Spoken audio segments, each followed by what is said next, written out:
Bonsoir, bienvenue au Théâtre Vidy-Lausanne. Entrez, entrez, entrez. Pour ce Vidy Plus Forum, que vous connaissez peut-être cette formule qui consiste à inviter un chercheur, et c'est vrai, souvent un chercheur de l'UNIL, non pas à commenter un spectacle, mais à présenter ses recherches, parce qu'il nous semble que ces recherches résonnent avec des questions qui traversent le spectacle. Et en l'occurrence, le spectacle de ce soir, 1993, mis en scène par Julien Gosselin, à partir d'un texte ou une proposition littéraire d'Aurélien Bélanger. Il nous a semblé assez évident et intéressant d'écouter Olivier Filleul, donc je te remercie d'être là et d'avoir accepté cette invitation, qui est professeur en sciences politiques à l'UNIL et chercheur au CRAPUL, le centre de recherche sur l'action politique, c'est ça, de l'Université de Lausanne. Et également directeur de recherche au CNRS. Alors là, je ne sais plus l'acronyme. Le CESP, le Sorbonne Paris, CESP, qui veut dire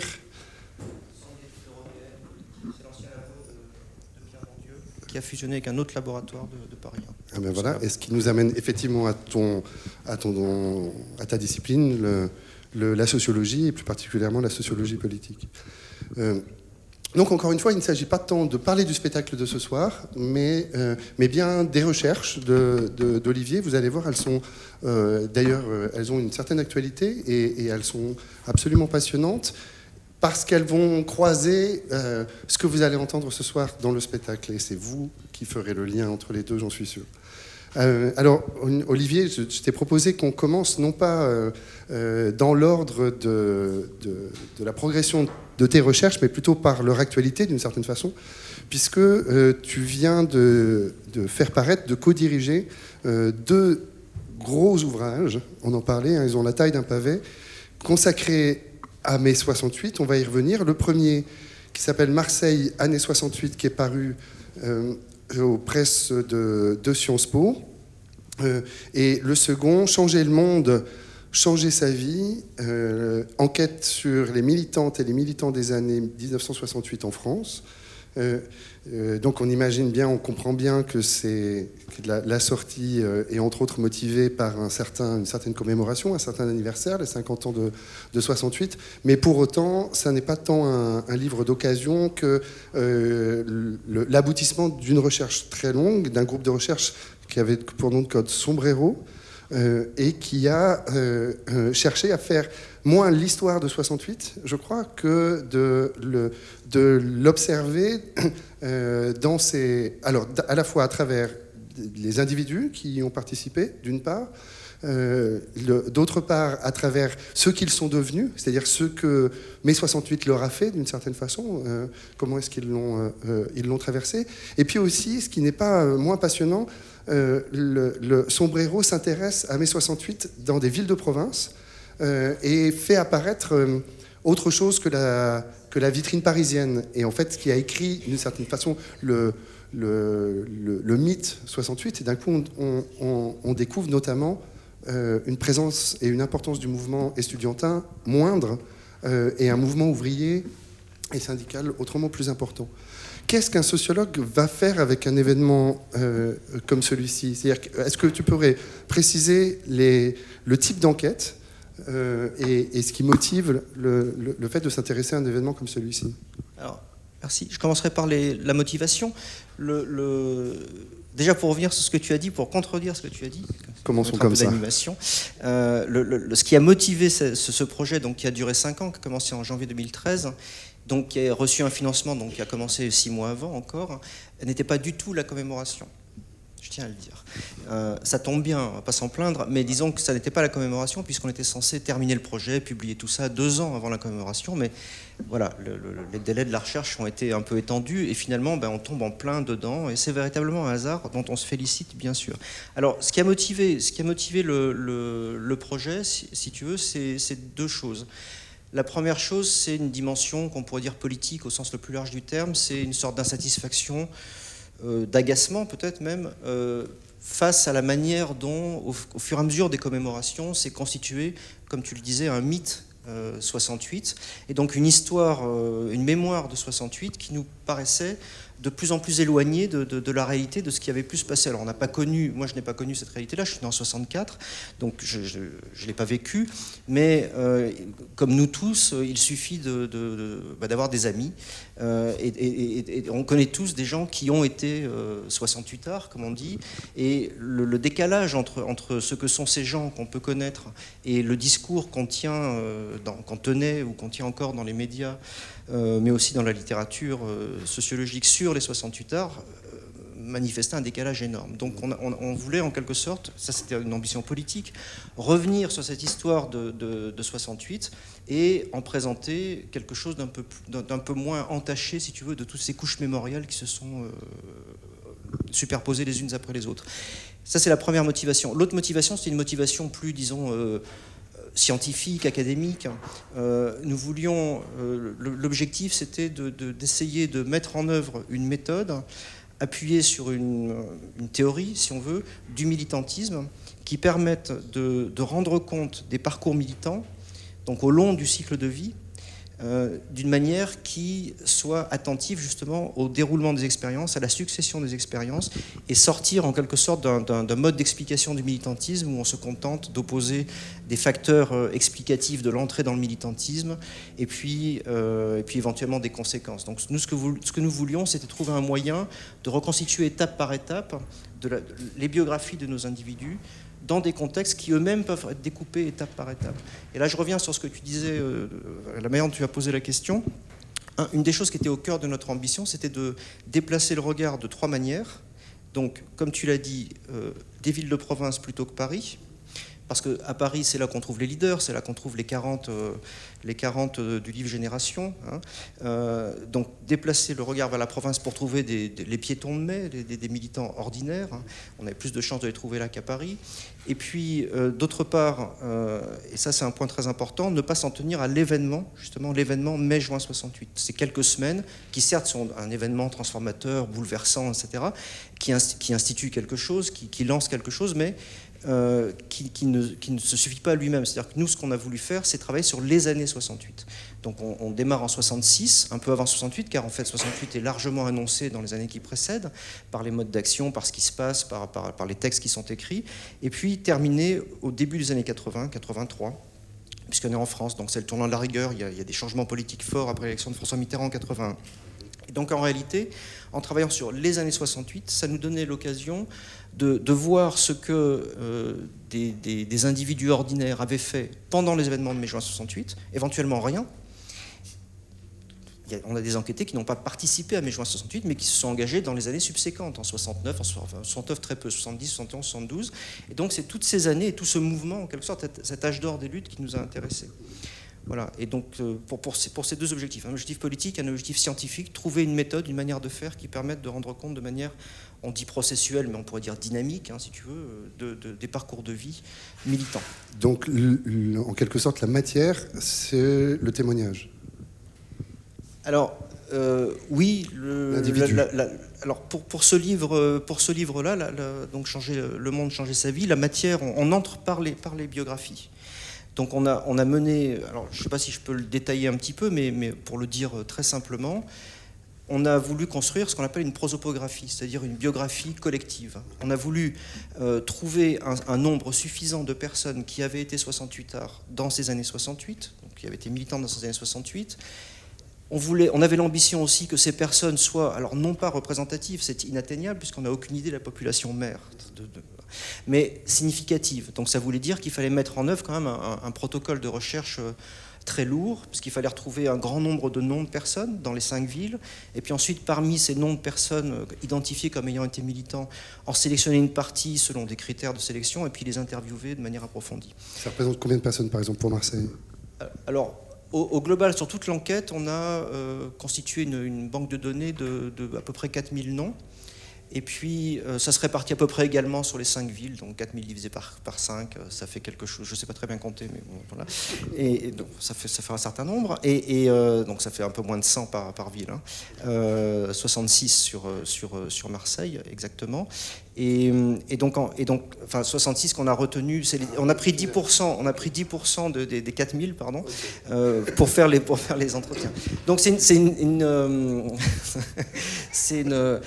je suis en sciences politiques, et comme en sciences politiques, on ne compte pas, on pense. Hein, bon, voilà. C'est du qualitatif, pas du quantitatif. Il y a aussi du quantitatif, mais voilà, peut-être un peu folklorique. Mais et donc 4000 personnes, ces 4000 personnes, c'est des gens qu'on n'a pas rencontrés, c'est des noms qu'on a retrouvés à travers une enquête de détective en réalité. C'est-à-dire qu'on a passé 2 ans dans les archives départementales, on a eu accès par dérogation aux archives de la police, donc les renseignements généraux, les préfectures de police et les polices urbaines. Et tout particulièrement un type de document très intéressant auquel on a eu accès à peu près partout, qui est ce qu'on appelle le fichier MR, fichier militant révolutionnaire. Donc alors pour les Suisses ça va parler parce que c'est l'histoire de fichiers, on a ça en tête, mais disons qu'en France dans les années 70, donc Raymond Marcellin, ministre de l'Intérieur, décide après 68 pour justement prévoir l'éventuel retour d'un mouvement de ce type et que ça n'arrive plus jamais, de constituer un fichier des militants révolutionnaires. Donc il y a une immense activité de la police partout en France qui vise à faire des fiches voilà, très classiques sur les militants révolutionnaires. Donc on a eu accès en partie à ces fiches aussi, qui sont dans nos archives. Et donc à partir de tout ça, plus des entretiens avec des militants qu'on pouvait facilement identifier comme étant les leaders locaux, etc., on a donc constitué cette base de données de noms. Et puis après, tout l'enjeu, c'était pour chaque ville, de trouver, disons, des critères de sélection d'une partie de ces noms-là. En matière il fallait un certain nombre de femmes, un certain nombre d'hommes. En fonction du poids des différents groupes politiques, des différents partis politiques actifs à l'époque, il fallait pondérer. Et donc, ensuite, on est parti sur le terrain pour essayer de retrouver ces gens. Alors, il y en a qu'on a retrouvés tout de suite, parce qu'ils étaient toujours là, toujours présents, toujours militants, toujours actifs. Mais d'autres, on a eu beaucoup de mal à les trouver. Pensez par exemple à la difficulté qu'il peut y avoir à trouver une femme qui aujourd'hui a entre 70 et 72 ans, qui s'est peut-être mariée 3 fois, et donc à l'époque a changé de nom 3 fois. Voilà, alors c'est à la fois passionnant et parfois ça a été un peu déprimant. Et chronophage, ça nous a pris 2 ans.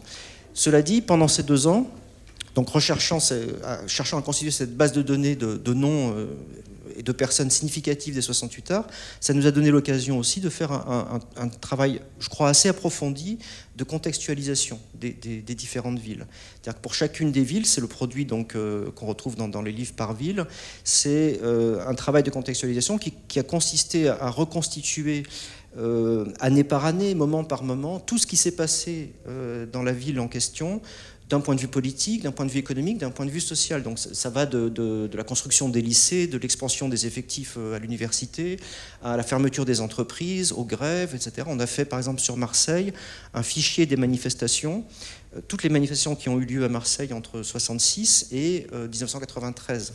Donc c'est des milliers de manifestations, mais après on peut objectiver de manière statistique la présence dans la rue de tel ou tel groupe, l'importance relative des partis politiques, des trotskistes par rapport aux maoïstes, etc. Et c'est grâce à tout cela qu'on peut, alors je l'affirme, après on peut toujours le discuter, mais qu'on peut, je crois, affirmer que, in fine, les personnes avec qui nous avons fait des entretiens biographiques approfondis sont significatifs de ce qu'étaient les 68 arts. Et c'est la première fois que dans une enquête sociologique, parce qu'on y a mis les moyens en quelque sorte, et le temps, on était 30 à travailler, donc c'est quand même une énorme équipe, c'est pour la première fois, on peut avancer des choses à peu près, peut-être pas certaines, mais solides, sur qui étaient les 68 arts, et surtout, que sont-ils devenus, puisque l'objectif, c'était leur parcours de vie jusqu'à aujourd'hui. C'est les deux aspects, parce qu'en même temps, dans la conclusion de changer le monde, changer sa vie, tu dis justement, et c'est une question qui est posée à la sociologie toujours, tu dis, on ne peut pas faire un portrait de groupe, c'est-à-dire que je n'ai pas un modèle de militant. Alors, on peut faire un portrait de groupe, mais c'est un portrait de groupe où personne ne ressemblera à personne. C'est-à-dire qu'il y a évidemment un ensemble de traits communs, et donc on a tout un ensemble... Alors, On a associé, pour répondre, il faut que je précise encore une chose, on a associé aux entretiens approfondis le remplissage de ce qu'on appelle des calendriers de vie. Alors, on a la chance à Lausanne d'avoir Lives, qui est un groupe de chercheurs qui travaillent sur les parcours de vie, qui travaillent avec des méthodes particulières, qui font des analyses séquentielles, peut-être pas la peine de rentrer dans le détail, mais s'appuyant sur ce savoir-faire.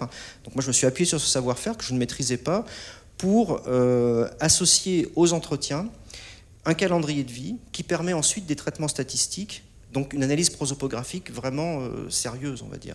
Et ces calendriers de vie nous permettent rapidement dit, on peut dire que ça nous permet de construire des typologies de parcours qui tiennent compte des expériences dans les différentes sphères de vie. Et ces typologies de parcours débouchent donc sur des catégorisations, sur des groupes.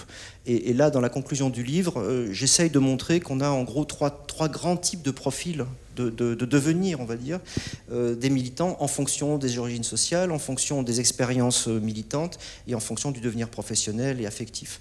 Donc ça, je crois que c'est le point fort de cette recherche, c'est d'avoir pu s'appuyer sur ces méthodes d'analyse séquentielle qui sont alors c'est un peu des usines à gaz, mais c'est très puissant parce que ça permet quand même de construire des typologies qui mobilisent différents ordres d'expériences qu'on articule entre eux. Donc la vie affective et familiale, le fait d'avoir des enfants, la vie sexuelle, les divorces, etc. La vie professionnelle, bien sûr, enfin la formation, l'éducation, puis la vie professionnelle, et puis tout ce qui est engagement militant, vie militante. Et ces trois dimensions, ces trois sphères de vie sont en permanence articulées à chaque étape du parcours de vie. Donc ça paraît peut-être un peu, comment dire, trop ambitieux comme ça, mais de fait, c'est ça qui structure l'ensemble du livre et qui permet ensuite de raconter des vies en citant les enquêtés. On cite beaucoup les enquêtés, on les fait parler. C'est ce qui est passionnant d'ailleurs. Oui, voilà, je pense que ce livre-là est assez, un petit quart d'heure de publicité, est assez agréable à lire et il n'est pas si cher. Et donc... vous pouvez le voler aussi. Et donc c'est un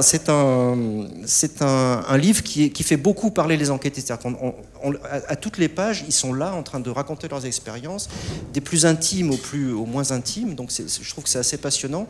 Et en même temps, on s'en tient pas à ça. Parce que souvent, quand on travaille sur du matériau qualitatif, on est toujours face à un obstacle, c'est que on nous rétorque toujours, oui, mais quelle est finalement la valeur d'exemplarité de ces parcours que vous avez sélectionnés, etc. Là, on a une manière de faire qui associe une analyse quantitative avec une analyse qualitative, et qui, à chaque fois qu'on mobilise un propos d'un enquêté, à chaque fois, on peut le rapporter à ce qu'il en est du groupe ou de sa significativité dans le groupe. Avant de revenir au rapport entre individu et action politique, quand même un mot sur mai 68. Est-ce qu'au sortir de ça, tu peux dire qu'il y a une actualité 68 ou que c'est déjà une histoire 68 et qu'on est déjà ailleurs? Aujourd'hui? Ouais. Alors, je pense et j'espère qu'on est rentré avec cette dernière commémoration des 50 ans. 50 ans, c'est quand même très long. J'espère qu'on est rentré dans l'histoire, c'est-à-dire, pas nous avec nos livres, hein, ça malheureusement, je crois que ce sera pour la prochaine fois, mais que l'événement mai 68, les années 68 sont désormais un objet d'histoire. C'est-à-dire qu'en gros, il me semble, à regarder ce qui est paru cette année, pour cette commémoration, parce qu'il y a 155 ouvrages qui sont sortis, donc c'est une marée, que ce qui marque cette commémoration, c'est le fait d'être entré dans l'histoire. C'est-à-dire que l'objet mai 68 a été refroidi. Alors pas refroidi comme François Furet voulait refroidir l'objet Révolution française à coups de revolver, mais refroidi au sens où ça s'est calmé. Et donc les 68 arts eux-mêmes ont d'une certaine manière pris un peu de distance. On a quand même interviewé des gens qui avaient autour de 70 ans en moyenne. Donc ça veut dire des gens qui sont à la retraite, des gens qui sont dans des formes de retrait, enfin de retrait. Ils sont moins concernés aussi bien sur le plan des relations affectives que sur le plan évidemment de la profession, etc.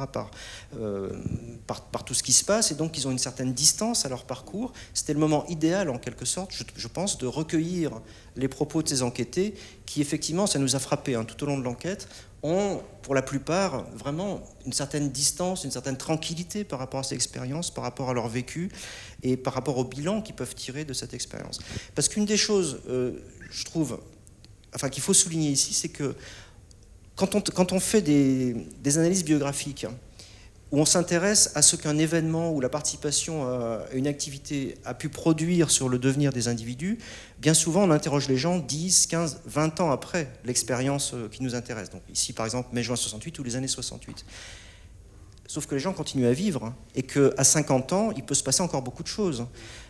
À 70, 75 ans, disons que le devenir professionnel, voilà, c'est acquis.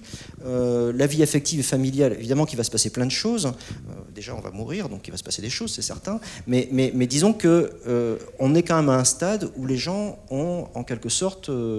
Enfin, pour le dire autrement, la césure à droite, c'est peut-être pas plus clair, il y en a quasiment plus. C'est-à-dire qu'on a des gens qui sont en fin de parcours, et donc on peut effectivement reconstituer l'ensemble des expériences et des conséquences que ça peut avoir sur nos enquêtés. Et ce point-là, il est très important, parce qu'une des choses qu'on montre dans le livre, c'est que nos enquêtés, même à un âge avancé, passé 60 ans, 65 ans, 70 ans, continuent à faire, par exemple en termes de militantisme, continuent à s'engager, continuent à s'investir dans des activités militantes, et ça va d'une certaine manière relativement contre tout ce qu'on sait de manière générale en sociologie sur le rapport aux politiques en fonction des âges. Hein, ça forme une sorte de courbe en U, c'est-à-dire que les jeunes participent peu, puis ensuite on se met à participer, puis après il y a un moment entre 30 et 50 ans, je résume, hein, où on participe moins parce qu'on est dans l'activité professionnelle, on fait des enfants, etc. Et puis éventuellement après on reparticipe, et après on se retire. Il y a l'idée que le troisième âge, c'est un âge de retrait par rapport aux politiques, sinon pour le vote. Bon, ben là, on montre que pour cette population-là, c'est pas du tout le cas. On a des gens qui sont toujours très actifs. Donc ça, c'était un des gros avantages dont on n'est pas responsable, hein, c'est le fait d'avoir fait l'enquête là maintenant. Donc la réponse à la question, malgré ma digression, c'est oui, je pense qu'on est rentré dans un moment où on peut faire l'histoire des années 68. Et ça change tout. Parce qu'on peut se débarrasser, même si on l'entend encore ici ou là, on peut se débarrasser des mythologies qui circulent, et puis aussi on peut se débarrasser de tout ce qui est investi aujourd'hui par les politiques, par les journalistes, par ceux qui font l'opinion, dans l'histoire de mai-juin 68 pour régler les problèmes du présent. C'est-à-dire que quand vous regardez un débat à la télévision, comme il y en a encore cette année, sur mai-juin 68, bien souvent les gens s'affrontent sur des questions du présent en mobilisant les souvenirs du passé. Et donc c'est pour ça qu'on a des discours conservateurs absolument détachés de la réalité, ou des discours tout à fait utopistes, ou flower power, qui ne correspondent pas non plus à ce qu'a été mai-juin 68, ni les années 68. Même récemment, tu étais invité par la RTS à commenter les mouvements sociaux en France aujourd'hui, et on te demandait, est-ce que c'est le retour de 68 ? Oui, alors ça, c'est une vieille antienne, alors c'est typiquement français, hein, ça c'est vraiment, voilà, c'est très français. À chaque mouvement social d'ampleur, surtout si c'est un mouvement étudiant et lycéen, immédiatement, à la fois pour les participants, pour la police, pour le gouvernement, pour l'opinion, le souvenir de 68 revient. Donc c'est vraiment quelque chose qui flotte là en permanence, qui est toujours là. En 1986, quand j'ai fait mes premières armes de manifestants, donc il y a fort longtemps, dans un mouvement étudiant, je me souviens qu'on se promenait avec des panneaux où on avait 68-86, hein, c'est le 68 à l'envers, voilà, on recommence, quoi. Et là encore, on a entendu, parce que c'est une manière de se référer à quelque chose de grandiose, ou bien de se référer à quelque chose dont on estime que ça ne débouchera sur rien. Parce qu'un des aspects très intéressants du mythe sur 68, très puissant, c'est finalement un discours qui tente à dire, de différentes manières, mais ça revient toujours à ça, que finalement l'engagement dans des mouvements sociaux, par les jeunes, les mouvements sociaux sont essentiellement peuplés par la jeunesse, en réalité, peut-être qu'on y reviendra. Donc l'engagement des jeunes dans les mouvements sociaux n'est jamais autre chose que ce que moi j'appelle un engagement clérasile. Clérasile, donc une crise de puberté, quoi. C'est un excès de sébum qui fait que alors on se radicalise, alors on y va, puis après on va se calmer parce que bon, on prend un peu de poids, on se marie, on achète une voiture, enfin un emprunt. Ça, c'est un mythe très puissant et qui a un effet démobilisateur absolument considérable sur les générations présentes. Quand vous dites à la jeunesse aujourd'hui, regardez, 68, on en fait tout, mais en fait, c'est tous des renégats. C'est-à-dire qu'au bout de quelques années, ils sont rentrés à la banque et dans des compagnies d'assurance, ils ont fait du pognon, acheté des Mercedes. Je dis Mercedes parce que aux États-Unis, le discours était le même sur le Free Speech Movement, donc qui démarre en 64 à Berkeley et qui est le mouvement anti-guerre aux États-Unis.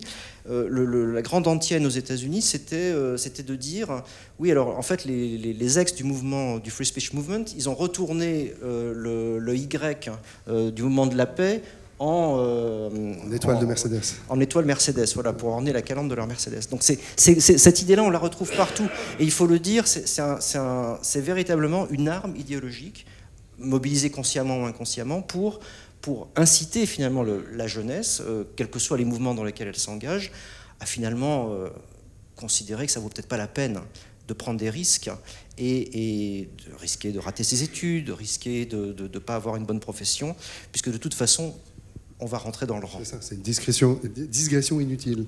On essaye d'en faire une digression inutile, en effet. Ce travail sur 68, il est dans le prolongement de tes recherches, justement, qui portent sur les réseaux sociaux.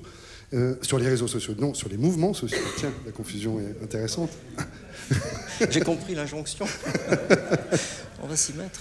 Que tu croises, en tout cas, c'est ce que j'en ai retenu à travers plusieurs entrées, plusieurs questions. La question du militantisme, la question des formes d'action, mais aussi la question de la répression et de la gestion de la répression. On pourrait dire du rapport au pouvoir et de comment le pouvoir se constitue ou s'organise face à ces mouvements sociaux, et puis la question de l'engagement et de ces degrés. Est-ce que tu pourrais revenir? Est-ce que tu approches toujours un mouvement social à travers la question biographique? Est-ce que c'est toujours l'individu, ou est-ce que tu es passé par... Là, c'est une question de chercheur, en quelque sorte. Par quoi tu es passé pour aborder ça, et aussi sur quelle période? Non, alors, j'ai pas toujours travaillé sur le militantisme, et donc par une approche par les individus. J'ai longtemps travaillé sur... J'ai fait ma thèse sur les manifestations comme forme. Donc je travaillais sur les modes d'action, sur les formes d'action. Et travaillant sur les manifestations, à Marseille et à Nantes, dans les années 80, pour répondre aussi à la question je me suis mis à travailler sur la police, c'est-à-dire sur la gestion des manifestations par la police, puisque il suffit d'aller une fois en manifestation pour se rendre compte que, là je parle des années 90, que finalement beaucoup de choses qui avaient été écrites sur la manifestation ne tenaient pas debout, parce que c'est un petit peu comme si on travaillait sur un match de foot. On voulait commenter un match de foot en ne regardant que le jeu d'une équipe. Imaginez, vous devant la télé, il y a un match de foot, et il n'y a plus qu'une équipe qui est visible, les autres ils sont pas là. Ça va pas. C'était pareil. Et donc c'est ça qui m'a conduit petit à petit à me dire qu'évidemment il fallait travailler non pas sur la manifestation et uniquement les organisateurs de manifestations, mais il fallait travailler sur la manifestation comme un lieu où se réalisait en quelque sorte la rencontre sous forme d'interaction entre l'État, à travers son bras armé, la police, et les manifestants, les groupes protestataires. Et donc ça m'a amené à beaucoup travailler effectivement sur le maintien de l'ordre. Donc après j'ai pas mal bossé sur le métier de spécialiste du maintien de l'ordre, sur l'évolution des techniques, des méthodes de maintien de l'ordre, et encore récemment on a travaillé avec des collègues sur la question du maintien de l'ordre suite aux violences dans différentes manifestations en France. Ça a commencé avec la mort de Rémi Fraisse à Sivins. Donc il y a eu en France tout un mouvement là, récemment, depuis 2-3 ans, de réflexion sur une réforme du maintien de l'ordre qui dysfonctionne par certains de ses côtés. Oui, c'est ce que tu pointes, à quel point cette question du maintien de l'ordre est organisée de façon très différente en France par rapport à d'autres modèles européens. D'ailleurs, j'ai lu et découvert qu'il y avait aussi un modèle suisse romand modèle très efficace. Très efficace. Oui, oui. Très efficace et très démocratique. Les 3D, c'est ça? Les 3D. Je dirais pas ce que c'est, vous chercherez. Il faut teaser un peu. Donc oui, alors il y a effectivement il y a des traditions, il y a des histoires, il y a une culture du maintien de l'ordre qui est différente selon les pays. La Suisse est particulière parce que c'est un tout petit pays, mais c'est en même temps tout un tas de petits pays dans un tout petit pays. Alors ça complique terriblement les choses, et on ne fait pas du tout le maintien de l'ordre de la même manière à Zurich ou à Bâle qu'à Genève ou à Lausanne. Donc voilà. Je ne vais pas rentrer dans le détail, mais il y a de très fortes différences. Et jusqu'à il y a quelques années, en quelques dizaines d'années, finalement, le modèle roman était assez calqué sur le modèle français. Et encore, dans la formation des policiers en Suisse romande, à l'école de Savatan, on est très tourné vers la France et la gendarmerie française, etc. Mais en réalité, c'est mis en place un modèle de gestion des manifestations qui est beaucoup plus proche de ce qui s'est inventé ailleurs, dans les pays du Nord de l'Europe. Donc le fameux modèle des 3D, qui est une manière de gérer les manifestations beaucoup plus démocratique, on pourrait dire, et beaucoup plus efficace en termes de résultats. C'est-à-dire éviter le résultat, c'est éviter les morts, éviter les blessés, et permettre que les manifestations puissent se dérouler. Parce que, évidemment, le rêve du policier, quand il n'est pas trop démocrate, c'est que finalement, la meilleure manière de régler une manifestation, c'est qu'elle n'ait pas lieu. Et c'est un petit peu vers ça qu'on a failli y aller, d'une certaine manière, avec le mouvement altermondialiste et ses modes de gestion au début des années 2000. C'est-à-dire que la suppression, finalement, du droit à manifester... voilà. Alors, on peut se féliciter du fait qu'en Suisse romande, jusqu'à présent, en tout cas, on a une doctrine de maintien de l'ordre qui est assez remarquable, avec tous ses défauts, bien entendu. Hein, mais quand même. Et ce que tu pointes, c'est la différence entre la recherche d'une pacification de la manifestation, le rôle de la police comme étant cherchant à pacifier le cortège, ou au contraire, jouant l'affrontement pour prouver d'une certaine façon... Alors ça, c'est pas la police, c'est l'autorité civile. C'est-à-dire que le problème, c'est que la police, c'est le bras armé de l'État et donc des autorités politiques. Et si vous avez, on ne va plus parler de la Suisse, mais si vous fâchez personne, mais prenons le cas de la France, un petit pays voisin. Si vous avez un Premier ministre, disons, qui dysfonctionne un petit peu du point de vue de son rapport à la démocratie, il y a toutes les chances, ou un ministre de l'Intérieur, comme c'était le cas en 2006, vous avez toutes les chances que le responsable politique fasse tout pour que, dans la gestion policière, se produisent, ça peut être des violences, ça peut être des déprédations sur les biens matériels, dont on fait l'hypothèse que ça va contribuer à délégitimer le mouvement, etc., ou à troubler le message que veulent faire passer les manifestants. Mais du côté policier, je crois qu'il faut le dire, c'est quand même assez important de le dire, du côté policier, moi, il m'est jamais... J'ai travaillé sur la police en Roumanie, en France, en Suisse, en Allemagne avec un collègue. Il m'est jamais arrivé de tomber sur des responsables policiers qui cherchaient à manipuler les foules ou à provoquer des violences, etc. C'est toujours sur ordre que cela se fait lorsque cela se fait. Fort heureusement, c'est assez rare. Enfin, dans nos pays. Est-ce que tu pourrais dire comment est-ce que tu travailles sur une question comme ça? C'est-à-dire que c'est du recueil de témoignages, c'est de l'analyse de rapports. Qu'est-ce que fait un sociologue devant une manifestation ou un mouvement? On ne fait pas tous pareil, donc je veux dire comment moi je fais, parce que voilà. Donc il y a effectivement le recours à l'entretien. On a fait à plusieurs reprises des campagnes d'entretien avec des responsables policiers. Donc jusqu'au chef d'escadron, hein, sans forcément être, mais quand même sur le responsable policier. On a travaillé sur toutes les données produites par les forces de police, donc les rapports, les manuels de maintien de l'ordre, les éléments de doctrine, la philosophie du maintien de l'ordre. J'ai travaillé aussi beaucoup sur ce qui s'enseigne, donc l'école de police à Saint-Cyr-au-Mont-d'Or pour les commissaires de police, où j'enseigne un petit peu de temps en temps. Aussi, et enfin, on a travaillé à partir plutôt d'observations. C'est-à-dire qu'il faut être dans la manifestation, alors soit du côté manifestant, soit du côté policier. J'ai fait pas mal d'observations de manifestations du côté policier pour ma thèse, donc dans les cars, puis ensuite derrière les barrages. Et là, on voit on comprend des tas de choses qu'on ne pourrait pas comprendre si on ne se mettait pas à la place du policier. D'ailleurs, si on revient à 68, je ne sais pas si vous avez vu passer ça, mais il n'y a pas très longtemps, sur FR3, il y a eu un reportage, un documentaire sur mai 68 du côté des forces de l'ordre, du côté des policiers. Et ça dit énormément de choses. Ça dit, par exemple, une chose qu'il ne faut pas oublier, c'est que les policiers étaient morts de trouille. Hein. Ils étaient équipés n'importe comment, hein. Ils avaient une cravate, une veste, enfin, pas du tout pour du maintien de l'ordre. Les gendarmes n'ont qu'un mousqueton, donc un fusil, donc la seule chose qu'ils peuvent faire, c'est donner des coups de crosse. C'est pas idéal.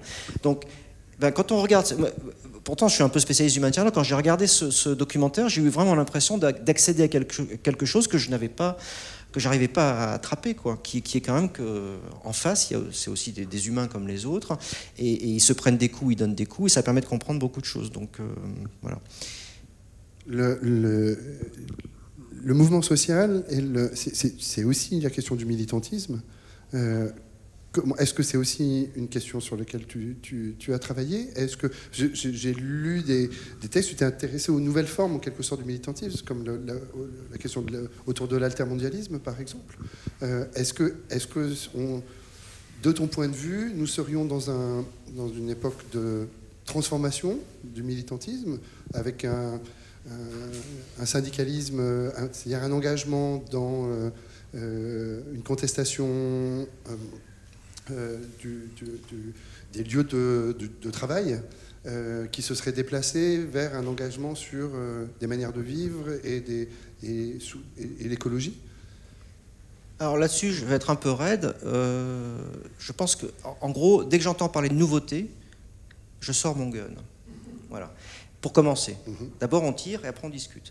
Parce que le discours de la nouveauté, c'est toujours... La plupart du temps, il y a des choses qui changent, hein, mais quand on démarre sur le discours de la nouveauté, je suis à peu près sûr qu'on est en train de se fourvoyer, quoi. Je pense qu'il faut d'abord commencer par identifier tout ce qui fait continuité, tout ce qui fait que des savoir-faire militants se transmettent, des modes d'action, etc. Enfin, tout ce qui fait continuité pour ensuite, dans un second temps, identifier d'éventuels déplacements qui se font souvent très lentement, ou très brutalement, mais beaucoup plus rarement. Voilà. Donc le discours de nouveauté, il faut s'en méfier. Alors, il faut distinguer deux choses. Il faut distinguer, ça c'est une évidence, le fait qu'au cours du temps, depuis 68 par exemple, les causes sur lesquelles on s'est mobilisé ont évolué. Voilà. Donc, qu'est-ce qu'on peut dire là? Parce qu'il y a l'évolution des causes, et après il y a l'évolution des manières de faire, des manières de militer, des manières de se mobiliser. Donc, sur l'évolution des causes, il est évident que d'année en année, de décennie en décennie, en fonction, je sais pas, de l'augmentation du chômage, enfin, des problèmes qui peuvent se poser ici ou là, les mobilisations vont changer non pas de nature, mais d'objectifs et de revendications. Cela dit, quand on regarde, je parlais de ces fichiers de manifestation qu'on peut faire sur 30 ou 40 ans, quand on regarde qui manifeste, sur quel thème, appelé par quelles organisations sur les 40 ou 50 dernières années, on constate que, par exemple, le monde syndical, donc les syndicats ouvriers essentiellement, restent les maîtres de la rue tout au long des 50 ans et aujourd'hui encore. Donc il y a des effets aussi, disons des effets d'optique, hein, qui sont liés au fait qu'on a le nez dans l'actualité. Quand vous avez Nuit debout à République, c'est pas rien, Nuit debout, c'est très intéressant, etc. Mais Nuit debout, c'est pas le signe d'une transformation profonde des modes d'action, des répertoires d'action. Et des engagements. Non, ça dit quelque chose. Ça dit quelque chose, et là j'en viens au second aspect, sur une aspiration à transformer les manières de faire lorsqu'on milite, bien sûr. Ça dit quelque chose sur la relative désaffection des plus jeunes vis-à-vis des formes d'encadrement traditionnelles. Ça dit quelque chose sur la désocialisation politique, je ne sais pas si on peut le dire comme ça, d'une partie de la jeunesse qui n'est plus encadrée autant qu'elle l'était auparavant par le Parti communiste, par les organisations de jeunesse chrétienne, que ce soit à droite comme à gauche, hein. Et donc une volonté en quelque sorte de faire autrement. Ça dit aussi quelque chose sur l'idée que la manifestation comme forme, le fait de défiler dans la rue pour revendiquer quelque chose, apparaît aujourd'hui, mais depuis un certain temps, comme moins efficace aux plus jeunes. Et donc on cherche des modes plus efficaces. Bon. De la même manière qu'aujourd'hui, on parle beaucoup du fait que dans les manifestations syndicales, on en a beaucoup parlé lors du dernier 1er mai, dans la manifestation du 1er mai à Paris, la dernière, vous avez un carré de tête qui fait quasiment la même taille en nombre de personnes que la manifestation elle-même. Donc c'est comme si, c'est intéressant, vous avez la moitié des manifestants qui sortent de la manifestation, qui viennent se mettre devant la manifestation, avec les Black Blocs. On va mettre des guillemets à Black Blocs, ça veut rien dire. Mais bon, voilà, avec les casseurs, si vous voulez. Ça dit quoi, ça? Ça dit qu'on n'a plus envie d'être dans le cortège syndical, de manifester gentiment, on n'a plus envie d'être en quelque sorte dans une activité qui apparaît comme terriblement ritualisée et comme inefficace, puisque depuis le début des années 2000, les pouvoirs publics répondent de moins en moins aux grands mouvements sociaux, aux manifestations, même lorsqu'il y a beaucoup de monde, par un retrait de projet de loi ou par le limogeage d'un ministre, ce qui était plus le cas auparavant. Donc voilà, je pense qu'il n'y a pas de... On ne peut pas dire les choses ont changé, les choses changent en permanence, mais ça change dans la continuité. C'est un peu... comment dire, c'est un peu une pirouette, mais je crois quand même que les signes d'un changement, d'une transformation du rapport aux politiques, etc., sont pas faciles à objectiver, notamment parce que ce qui produit ce changement, me semble-t-il, c'est une transformation des cohortes, une transformation, si vous voulez, de la population. Les plus vieux meurent, les plus jeunes arrivent. Aujourd'hui, si vous regardez le corps électoral en France, les gens qui ont le droit de vote aujourd'hui ne l'avaient pas en 81. Il y a quasiment plus personne, si vous voulez, en termes de population qui soit... Donc ça veut dire quoi? Ça veut dire que les cohortes se remplacent les unes après les autres et qu'aujourd'hui, les plus jeunes ont sans doute un rapport aux politiques, au vote, à la protestation, à la manifestation, à toutes les formes d'action qui a changé. Mais comme tout ça, lorsqu'on l'observe, est mélangé avec les pratiques de tous les autres, des plus anciens, etc., c'est difficile à démêler. Alors on peut facilement le faire avec des analyses statistiques, enfin facilement, on peut le faire avec des analyses statistiques quand on travaille sur le vote, Parce que là, on peut construire des cohortes, les transformations des comportements par cohorte, etc. On peut faire des études longitudinales, on peut faire plein de choses. Mais l'observation des manifestations, c'est beaucoup plus compliqué. Et voilà. Et donc ça rend le discours sur la nouveauté difficile à tenir, comme ça, d'entrée de jeu. Voilà. Donc des choses changent, mais je ne crois pas que depuis les années 70, on ait assisté à des transformations profondes du rapport aux politiques. Il y a des tas de choses qui ont changé. Et du rapport à l'engagement. Et du rapport à l'engagement. Sinon, ce que j'ai pointé tout à l'heure, en donnant l'exemple de Nuit debout, du carré de tête dans les manifestations, cette idée, chez les plus jeunes, que les formes d'encadrement traditionnelles sont insatisfaisantes, la revendication, mais qui n'est pas nouvelle, qui revient comme un serpent de mer, la revendication de l'horizontalité dans les mouvements, par exemple, on veut de la démocratie participative, on ne veut plus de leader, on ne va pas se faire représenter par un porte-parole. Tout ça, aujourd'hui, est très actuel, l'était moins hier, mais l'était avant-hier. Donc il faut faire attention à ça aussi, c'est-à-dire que c'est des effets cycliques aussi. Cette question de la démocratie dans les mouvements, elle est au cœur du mouvement américain dans les années 60. Elle a disparu dans les années 70, elle revient. Voilà. Elle redisparaîtra, elle reviendra peut-être. Certains de tes articles parlent aussi du rapport il me semble, comment est-ce que l'engagement est une forme de socialisation et donc une certaine manière de s'inscrire dans un contexte social et d'y construire des liens. Cette socialisation par l'engagement, elle non plus ne te semble pouvoir s'inscrire dans une continuité et plus que dans une actualité. Alors, pendant très longtemps, on a considéré que la socialisation politique des individus, elle s'arrêtait à un âge assez précoce, de 3 à 12 ans. Bon. Enfin, la socialisation tout court. Aujourd'hui, on est plutôt... C'est une opinion assez largement partagée, et c'est la nôtre en tout cas, dans l'équipe. On considère que la socialisation, c'est un processus continu qui...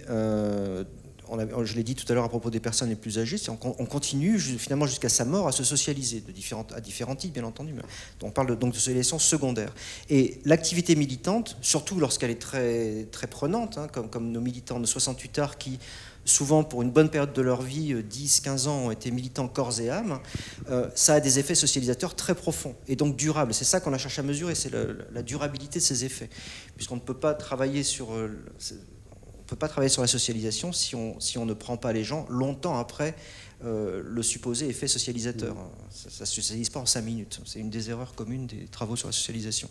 Donc effectivement, il y a une socialisation à travers l'activité militante, c'est certain. Ça prend différentes formes et selon les époques, ça prend différentes formes, bien entendu, puisque ça n'est jamais détachable de toutes les autres formes de socialisation, d'exposition, donc tout ce qu'on appelle les effets de période, donc ce qui se passe au moment où on est socialisé de manière militante.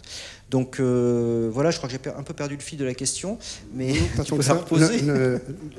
Parce que ma question, c'était l'engagement comme une forme de socialisation, c'est-à-dire comme une certaine façon de s'emparer des questions autres que celles de la famille et strictement du cadre du travail. Quand on traversait la place de la République pendant Nuit debout, on avait l'impression que pour une partie des jeunes gens qui étaient là, c'était la découverte que quelque chose était possible. Alors bien sûr, c'est un microcosme, mais on n'était pas des centaines de milliers, ouais. Mais comme si quelque chose c'était une redécouverte d'une autre façon d'être au monde et de pouvoir s'emparer de la chose publique. Alors ça, c'est vraiment intéressant. Je trouve ça vraiment intéressant cette question parce que ça pointe un élément, à mon avis, majeur, c'est que la participation à des actions collectives. Donc, que ce soit une manifestation, une occupation, une grève aussi bien. Donc la participation à une action collective a très souvent, presque systématiquement, des effets, disons, épiphaniques. On va employer un peu de vocabulaire religieux, parce que quand même. Donc des effets de révélation. C'est-à-dire qu'on se retrouve, parce qu'on se retrouve dans un collectif, on se retrouve avec d'autres personnes, on découvre par exemple que d'autres personnes, comme nous-mêmes, pensent la même chose. Peut-être que pour un gamin, pour un jeune ou une femme dans les années 70 qui commence à fréquenter une première réunion féministe ou seulement non mixte, où des femmes entre elles évoquent leurs problèmes de couple, leurs problèmes au travail, etc., tout à coup, alors nos enquêtés nous le disent bien, c'est une véritable découverte. On se rend compte que mais je ne suis pas la seule. Rien que ça, le fait de se rendre compte qu'on n'est pas les seuls, qu'on est plusieurs à viser de mêmes objectifs, qu'on peut partager des choses, a une capacité, une vertu libératoire. C'est-à-dire que ça donne de l'agency, ça donne de la puissance d'agir aux individus. Et puis, il y a à cela, il faut ajouter tous les aspects, disons, émotionnels, très très forts dans l'action collective. C'est-à-dire qu'il y a des formes d'effervescence dans l'action collective. Tous ceux qui ont participé à des manifs savent très bien que, même une manif, disons, calme, voilà, savent très bien que quand même, par exemple, quand tout le monde se met à gueuler le même slogan ou à chanter la même chanson, même si elle est idiote, ça fait du bien. Et ça libère quelque chose. Ça donne un sentiment de pouvoir. Et ça passe par des émotions très fortes qui ont des effets durables. Ça n'est pas que instantané, ça a des effets durables. Et c'est pour ça d'ailleurs que quand on se pose la question, ce matin un journaliste m'a interrogé sur l'efficacité de la manifestation aujourd'hui par rapport à hier, je lui dis c'est une question idiote parce que en réalité, non mais la question de l'efficacité, elle est d'abord une question de l'efficacité pour ceux qui participent. Sinon, on ne ferait pas de manifestation autant qu'on en fait. Quand un syndicat organise une manifestation, bien souvent, ce n'est pas avec l'espoir que le gouvernement va céder ou que l'entreprise a fermé, les ouvriers se mettent en grève, on délocalise et on fait une manifestation. Qui, parmi les manifestants ou parmi les syndicalistes, s'imagine, s'ils ne sont pas idiots, s'imagine une seconde que le patron va revenir avec son usine et puis on va revenir de Roumanie? Non. On fait une manifestation parce que c'est une manière de créer de la solidarité ou de réactiver des solidarités. C'est une manière d'exprimer, de faire sortir sa colère, etc. C'est une manière aussi pour les leaders ou les syndicalistes de tenir leurs troupes. C'est-à-dire que voilà. Et le recours à la violence, aussi bien, les déprédations, le fait de brûler un abribus, le fait de détruire des poubelles, le fait de descendre des vitrines de magasins, c'est pas bien, hein, mais je veux dire, je suis pas en train de dire que c'est bien ou pas bien, mais de fait, ça sert à cela aussi, c'est-à-dire qu'il y a un aspect, si vous voulez, exutoire qui est très important. Donc, il est clair que dans la participation aux actions collectives de manière générale, c'est aussi le cas pour les grèves, il y a une sorte de rupture dans les routines ordinaires, il y a une sorte de hors-temps qui se constitue, et dans ce hors-temps, il y a une politisation accélérée, parce qu'on se rend compte que quand on n'est pas seul et qu'on est plusieurs, on peut faire des choses, que quand on est plusieurs et qu'on peut faire des choses, ça apporte aussi d'autres rétributions qui sont de l'ordre du plaisir, de la jouissance, puis on rencontre des gens, on discute politique, etc. Enfin, voilà. Michel de Certeau, dans un livre qui sort en 1969, donc juste après 68, dans une première interprétation de mai 68, disait, on ressort ça toujours, mais c'est une très belle phrase, il dit « mai 68, c'est la libération de la parole ». Et en fait, on pourrait étendre ce constat à tout mouvement social un petit peu d'ampleur, où les gens se retrouvent en coprésence. Ça libère la parole. Et libérer la parole, c'est libérer l'action. C'est ouvrir un champ des possibles. Mais par cette question, je voulais faire le lien avec une autre de tes recherches, qui est la radicalisation et les processus de radicalisation. Parce qu'à quel moment est-ce que l'engagement, de ton point de vue, bascule dans autre chose, qui serait presque son contraire, qui serait presque puisque j'allais dire, pour moi, la radicalisation, j'entends un peu, peut-être trop spontanément, une forme de nihilisme, c'est une volonté de destruction, mais je crois qu'il faut que tu le définisses, toi, que tu le définisses peut-être même avant qu'on rentre dans cette question. Oui. Alors, oui, alors déjà une chose, une précision, j'ai pas fait d'enquête de terrain sur la radicalisation.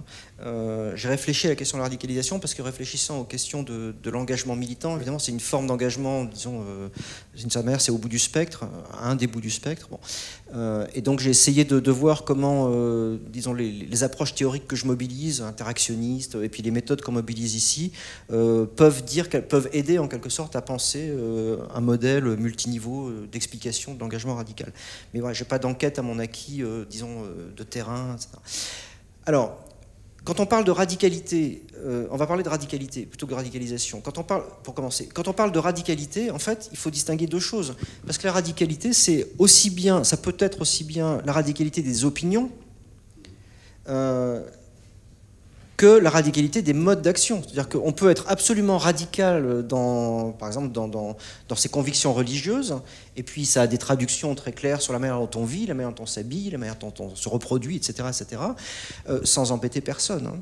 On peut être radical est considéré que ce radicalisme, il faut le faire partager aux autres d'une certaine manière. C'est-à-dire qu'il faut convaincre les autres, écraser les autres, etc. Donc on peut être prosélyte, on peut être destructeur, etc. Donc déjà, il faut distinguer ces deux éléments. Et lorsqu'on parle de radicalisation, cette fois-ci, c'est-à-dire d'un processus qui fait que des individus se radicalisent, deviennent, disons, de moins en moins conciliants, sont de plus en plus fermes dans leur position, sont prêts de plus en plus à faire tout un ensemble de choses qui leur paraîtraient par ailleurs immorales ou inacceptables pour faire triompher les fins qu'ils se sont données, etc. Et bien, quand on réfléchit à ce processus, on mélange souvent ces deux aspects. On mélange la radicalité de la pensée des individus et puis le passage à l'action radicale. Or, là, on manque quelque chose, on manque justement cette question fondamentale qui est la question du passage à l'acte. Qu'est-ce qui fait que, étant radical, on passe à l'acte ? Et ça, c'est quand même une sacrée différence. Vous pouvez être, par exemple, un catholique conservateur, sectateur de Monseigneur Lefebvre, voire pire que cela, ça doit exister, sans pour autant mettre le feu à un cinéma qui projetterait la dernière tentation du Christ. Donc il y a des gens qui vont mettre le feu au cinéma, et il y a des gens qui restent chez eux en grognant. Et les deux catégories sont des radicaux. Hein, mais voilà. Alors si on parle de radicalisation, ça veut dire qu'il faut mettre l'accent sur ce point de bascule, ce qui fait qu'à un moment donné, on passe à l'action radicale. Revenons aux manifestations. Dans les manifestations où on parle des Black Blocs, ce qui est intéressant, c'est de voir que tous les gens qui rejoignent le carré de tête, il y a des gens qui sont là dès le départ, qui viennent ici pour, des autonomes si vous voulez, qui viennent ici pour casser, pour détruire des vitrines, etc. Donc le projet est d'entrée de jeu là. Mais il y a beaucoup de gens qui vont rejoindre ce groupe, éventuellement se mettre aussi des lunettes de piscine, un bandana noir autour de la tête, etc. Et qui, pris dans le feu de l'action, vont, à un moment donné, ramasser un pavé et le balancer sur les flics. Mais vous voyez bien que cette action-là n'a, en fait, à proprement parler, rien à voir. Elle n'est pas redevable de la même explication que celle du gars qui, à l'avance, et qui l'a théorisé, a décidé d'aller dans la manifestation parce qu'il faut lutter contre le capitalisme en détruisant les McDonald's. Et je n'ai pas ri en le disant. Donc, bon... Voilà, ça c'est un point très important, parce que sinon on mélange tout en réalité. Donc, sur la... Oui, non, parce que... quand même une question, c'est le passage à l'acte. Est-ce que c'est pas aussi une forme de passage à l'acte de est-ce que je vais manifester ou pas? Est-ce que c'est pas le même? Oui, bien sûr. Là, je parlais du passage le passage à l'action violente, le fait d'aller. Mais le fait, la question de ce qui fait que. Alors ça a été beaucoup étudié et on n'a pas fini de l'étudier parce que ça restera et fort heureusement d'une certaine manière toujours mystérieux. Qu'est-ce qui fait que deux personnes, on pourrait dire deux personnes qui se ressemblent en tout point, du point de vue de ce qu'elles sont, de leur position, leur disposition, de ce qu'elles croient, etc. Il y en a une qui va y aller et l'autre qui n'ira pas. Et alors là, tout ça a été beaucoup étudié, on peut déployer tout un ensemble d'explications à différents niveaux, à différentes échelles d'analyse, pour rendre compte du fait que, potentiellement, dans telle situation, dans telle circonstance, les gens iront ou n'iront pas.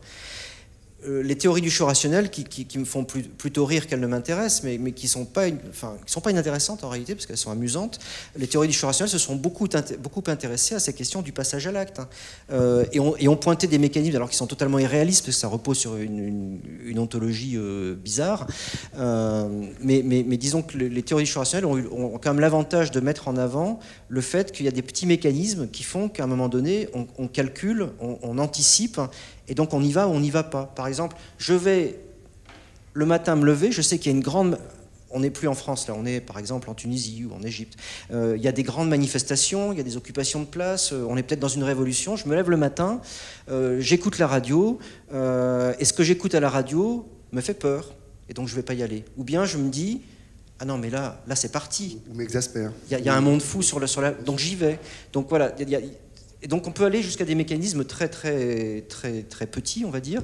Et là, je pense que les sociologues politiques, les sociologues, les politistes sont armés pour répondre à ces questions, mais ils le seraient d'autant plus s'ils s'associaient à d'autres chercheurs en psychologie sociale, en psychologie, qui eux aussi ont des réponses et des mécanismes à faire valoir, mais à un autre niveau d'analyse. Je pense que là pour le coup, on est vraiment sur des questions où l'interdisciplinarité, si elle est vraiment pratiquée, serait très profitable.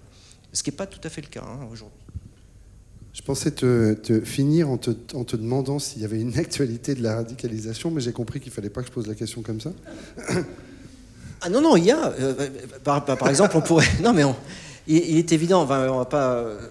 Dans les années 70, il y a des formes de radicalisation, de radicalité qui sont liées au mouvement de l'extrême gauche, etc., qu'on peut étudier, identifier. Aujourd'hui, il y a des formes de radicalité qui prennent d'autres, qui sont de même nature, me semble-t-il, mais qui prennent d'autres formes, d'autres habits. C'est notamment la radicalisation, disons, religieuse, pas seulement d'ailleurs du côté de la religion musulmane. Il y a des formes de radicalisation religieuse qui sont je ne sais pas si elles sont plus présentes qu'elles ne l'étaient. Voilà. Je ne sais pas si ça va continuer à se développer, etc. Mais en tout cas, qui sont là très présentes. Et donc, on a le sentiment qu'aujourd'hui, une des matrices idéologiques de justification et d'endossement de la radicalisation, c'est le religieux. Comme hier, c'était la solidarité internationale, les luttes du tiers-monde contre le capitalisme ou l'anti-impérialisme. Mais d'une certaine manière, les mécanismes, semble-t-il, sont les mêmes. Bon, c'est pas exactement les mêmes, mais sont quand même très largement proches, sauf qu'aujourd'hui, ça s'habille d'autres oripeaux.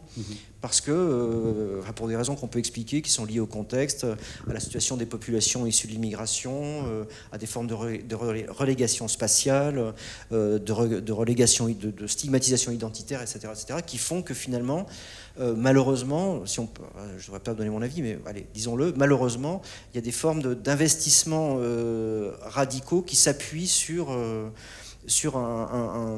une idéologie marquée, teintée par des formes de croyances religieuses qui sont souvent...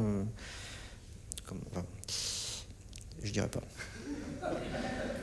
Dernière question avant de vous passer la parole et d'échanger ensemble. J'avais dit qu'on ne parlerait pas du spectacle, mais je vais quand même te poser une question qui résonne avec celle des hypothèses du spectacle, qui s'intéresse à la génération qui est en fait la génération des comédiens, puisque vous savez sans doute que le spectacle de ce soir, il est joué par la troupe des jeunes acteurs qui sortent de l'école du Théâtre National de Strasbourg, donc des jeunes gens qui ont une vingtaine d'années, et Aurélien Bélanger et Julien Gosset ont travaillé avec eux sur le politique pour eux, le passage à l'acte pour eux, l'engagement pour eux aujourd'hui. Aurélien Bélanger en a dressé un portrait en se disant ils naissent dans les années 90 à un moment où l'Europe est optimiste. La démocratie a gagné, où on peut se dire qu'une certaine démocratie libérale a gagné. La science semble être mise au service de la paix. Et donc dans une sorte de bulle historique où on serait arrivé à une société qui serait d'une certaine façon mature et 20 ans, quand ils ont 20 ans, le monde d'aujourd'hui, les perspectives sont beaucoup plus, disons, bouleversées, voire inquiétantes. Géopolitiquement, c'est plus compliqué. Le projet européen, justement dans sa dimension politique, semble hésitant. L'Europe elle-même doute, y compris de sa propre construction.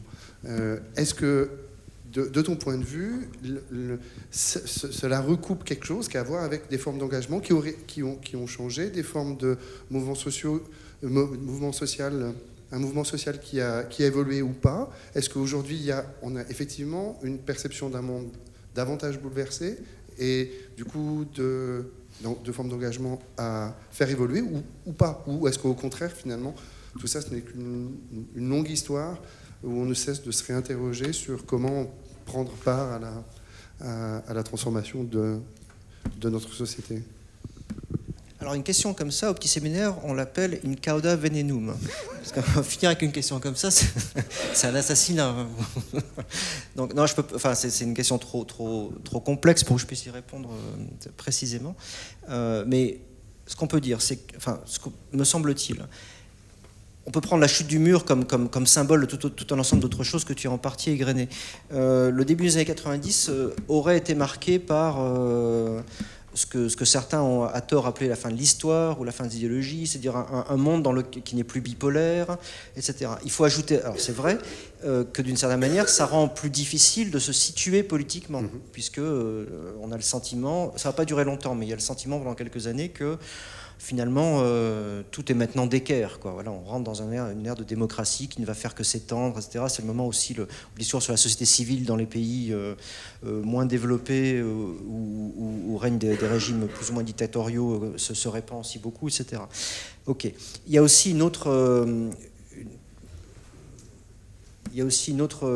dimension, c'est le fait que, clairement, mais ça date d'avant, dès les années 80, a disparu le sentiment qui était fortement partagé et qui avait du sens, enfin qui n'était pas déraisonnable dans la tête des gens, qui habitaient les années 70 et sans doute les années 60, le sentiment qu'il était possible de transformer le monde. Le sentiment qu'il était... quel que soit le sens dans lequel on voulait le transformer. Il y avait l'idée que l'on pouvait collectivement changer les choses profondément.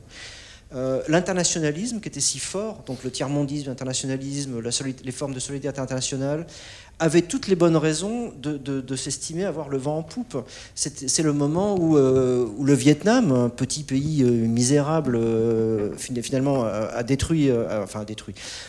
a gagné la guerre contre la France, on peut le dire, ça me fait mal quand je le dis, mais il faut le dire, donc a gagné la guerre contre la France et va gagner la guerre contre les États-Unis, c'est quand même pas rien. Ça fait penser, en fait, c'est à peu près le même traumatisme que le début du XXe siècle, 1905, lorsque les Japonais, donc des pas de chez nous aussi, des pas blancs, font la peau aux Russes. C'est un traumatisme, c'est-à-dire que la guerre russo-japonaise, au début du XXe siècle, c'est l'idée que tout peut se renverser, les équilibres. On a la même chose dans les années 60-70. Et donc, c'est vrai qu'aujourd'hui, par rapport à cette période où on peut raisonnablement croire, c'est pas de la folie, on peut croire que demain, on fera la révolution. Je vais son nom. Cette idée que l'histoire nous mord la nuque.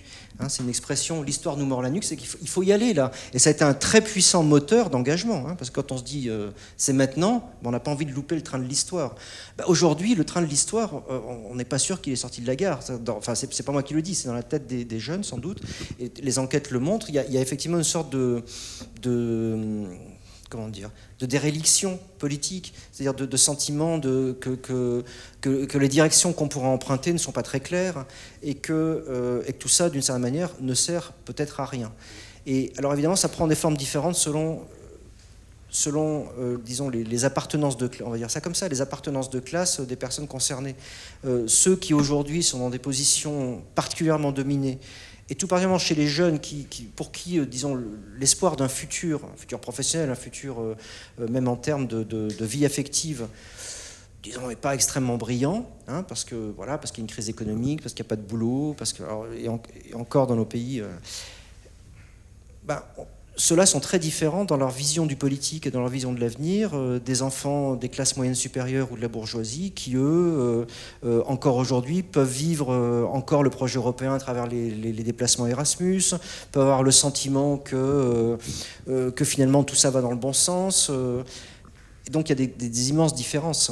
Mais le trait commun qui caractérise, me semble-t-il, la période contemporaine, immédiatement contemporaine par rapport aux années 60-70, c'est cette disparition, finalement, d'idéologie structurante, je ne dis pas que je le regrette, hein, mais d'idéologie structurante, la disparition d'une relative confiance dans ceux qui portent ces idéologies, donc les partis, les syndicats, les organisations, et puis le sentiment que finalement, pour soi et pour les autres, les chances de transformer le monde, donc les chances vraiment de mettre le pied dans la fourmilière et de tout fiche en l'air, n'est vraiment plus pour demain. C'est-à-dire qu'il y a une forme de vraie désespérance.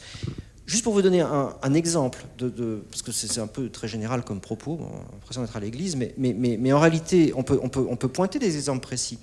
Par exemple, aujourd'hui, dans le mouvement étudiant qui est en train de mourir en France, enfin, qui n'a pas pris, pour l'instant. Je ne pense pas qu'il prendra, sauf accident, il ne faut pas le souhaiter. Donc ce mouvement étudiant qui est en train de disparaître n'a pas suscité à un seul moment, ce qui est très étonnant, si on y réfléchit, la mobilisation des lycéens. Les lycéens n'y sont pas allés, à aucun moment. Et aujourd'hui, les lycéens français sont en train de remplir leurs vœux, donc ils sont en train de rentrer dans le jeu d'une... Ça dit quoi ?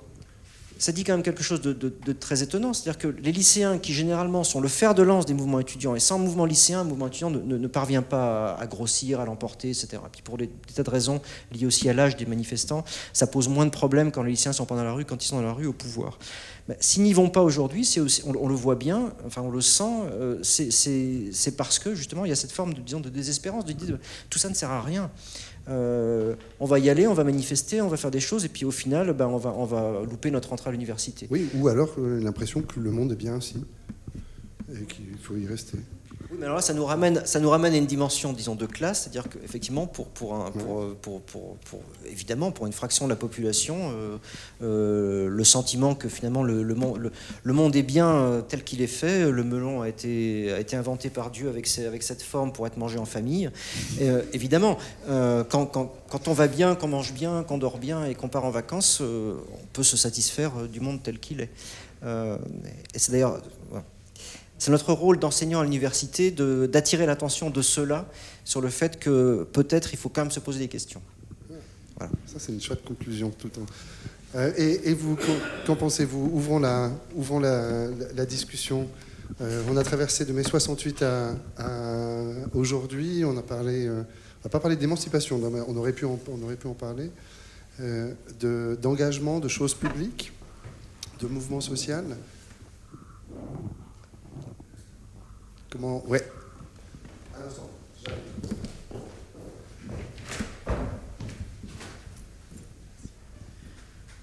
Vous avez parlé des... Vous avez donc observé Je voulais juste rebondir sur les trajectoires des militants que vous avez observés du point de vue de leur activisme. Qu'est-ce que vous avez observé du point de vue de leur orientation idéologique? Est-ce qu'on a observé un phénomène comme par exemple avec Daniel Cohn-Bendit qui prenait...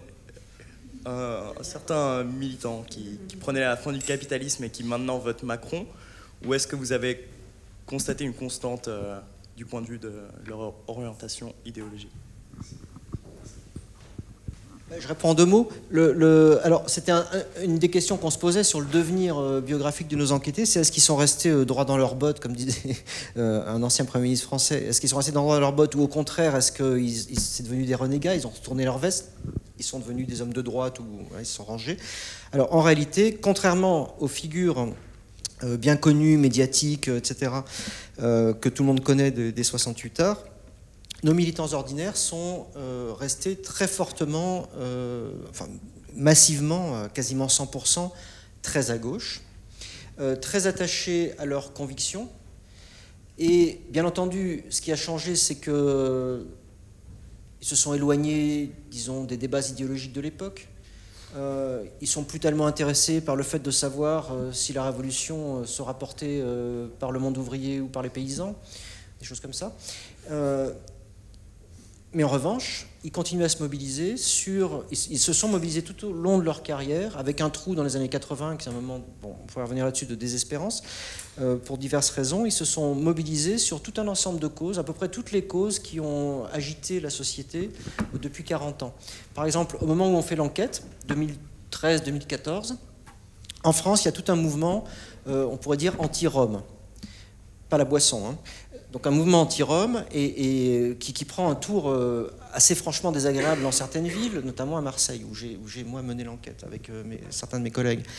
Eh ben, qui on va trouver sur le terrain, dans les mobilisations, pour contrecarrer le discours qui est tenu, pour s'affronter avec la municipalité qui fait la chasse aux Roms, pour offrir des cours d'alphabétisation, pour offrir à manger, du logement, des vêtements, c'est nos militants de 68. C'est-à-dire qu'il est frappant de constater, c'est vraiment une des conclusions majeures de l'enquête, il est frappant de constater qu'on a des gens qui sont restés extrêmement raides dans leurs principes fondamentaux, si vous voulez. Et qui, à chaque fois que la question s'est posée, de faire ou de ne pas faire, et dans quel sens faire, ont toujours choisi la même direction. Donc ils sont restés très constants. Voilà. Alors bien sûr, ils sont bien souvent plus membres de partis politiques, ils sont plutôt membres d'associations, ils préfèrent se mobiliser sur des causes, disons, de proximité, donc dans le tissu urbain, dans leur quartier, etc., plutôt que sur des grandes causes et des grandes manifestations. Voilà, il y a des transformations, mais du point de vue, comme c'était votre question, du point de vue de la conviction idéologique, elle est restée incroyablement pur, quoi. C'est un peu une surprise pour nous. On s'y attendait, mais pas à ce point. Une autre remarque ou une question? Oui, Viviane.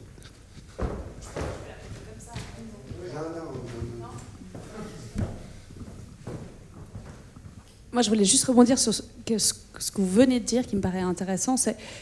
Il me semble que vous dites qu'en fait, les gens s'engagent plus localement que globalement.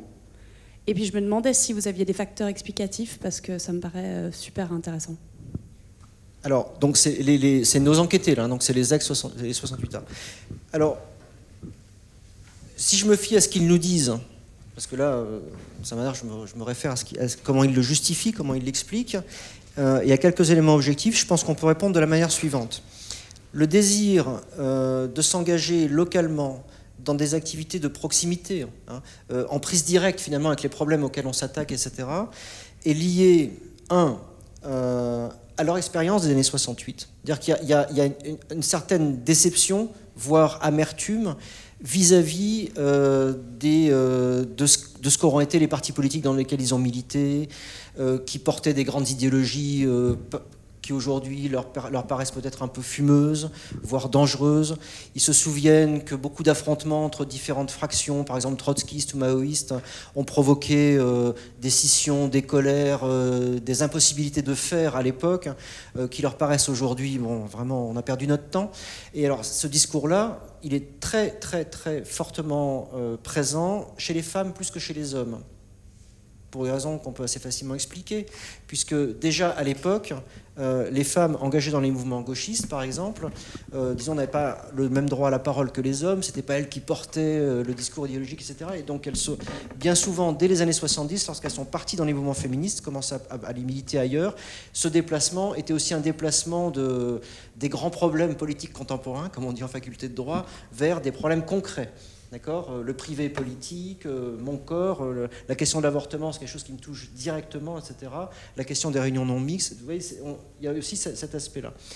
Et je pense que c'est ça l'explication principale, c'est-à-dire qu'on a des gens qui, dans toutes les années 70, sont mobilisés souvent énormément, enfin corps et âme, sont établis en usine, etc., ont donné beaucoup, et qui, avec le recul, en quelque sorte, n'ont rien perdu de leur conviction, n'ont rien perdu de leur envie de faire des choses, de leur altruisme, au sens le plus large, mais ils l'investissent sur d'autres manières de faire et sur d'autres choses, parce qu'ils veulent voir le produit concret de ce qui est en train de se faire.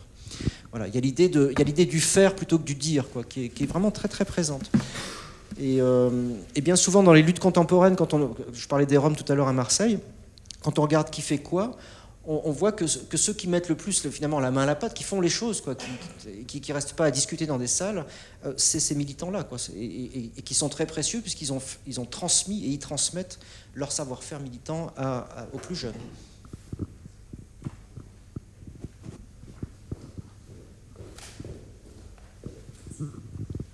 Moi, j'étais assez intéressée par ce que vous disiez sur les stratégies de maintien de l'ordre, parce que je ne savais pas du tout qu'il y avait une stratégie différente en Suisse romande qu'en Suisse allemande, par exemple, et je voulais juste savoir si vous pouviez nous en dire un peu plus.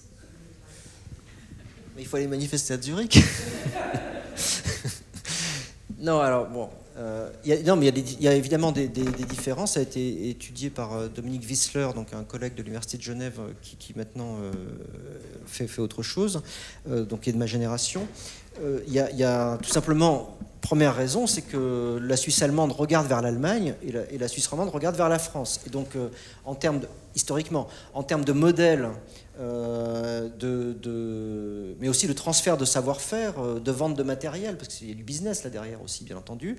En gros, la Suisse romande est tournée vers la gendarmerie française, est traditionnellement tournée vers la gendarmerie et la police française, mais surtout la gendarmerie, et la Suisse allemande vers les modes de fer qui, ici ou là en Allemagne, où c'est aussi très divers, hein, donc on a deux manières différentes, enfin deux philosophies du maintien de l'ordre différentes, avec, disons, quelque chose de plus...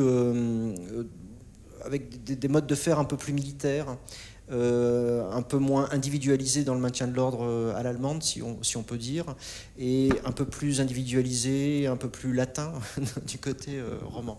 Voilà. Mais aujourd'hui, ces différences s'estompent pas mal, en réalité, et pas seulement en Suisse, mais au niveau européen, puisque ça fait, depuis le milieu des années 90, avec le développement du hooliganisme sportif et de l'intervention de la Commission européenne et des institutions européennes sur la question du hooliganisme sportif, se sont mis en place des instances de réflexion, de concertation au niveau européen pour harmoniser les manières de gérer, alors d'abord les hooligans, ensuite les terroristes, c'est tous les fichiers très bien, ensuite les terroristes et maintenant les manifestants, avec le mouvement altermondialiste, avec tout ce risque toujours de mélanger un peu toutes les catégories. Le hooligan, le manifestant, le terroriste, bon, tout ça évidemment peut poser des problèmes.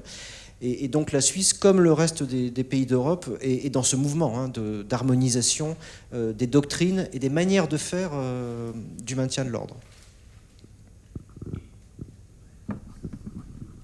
Je dirais pour commencer que j'ai commencé de militer demain.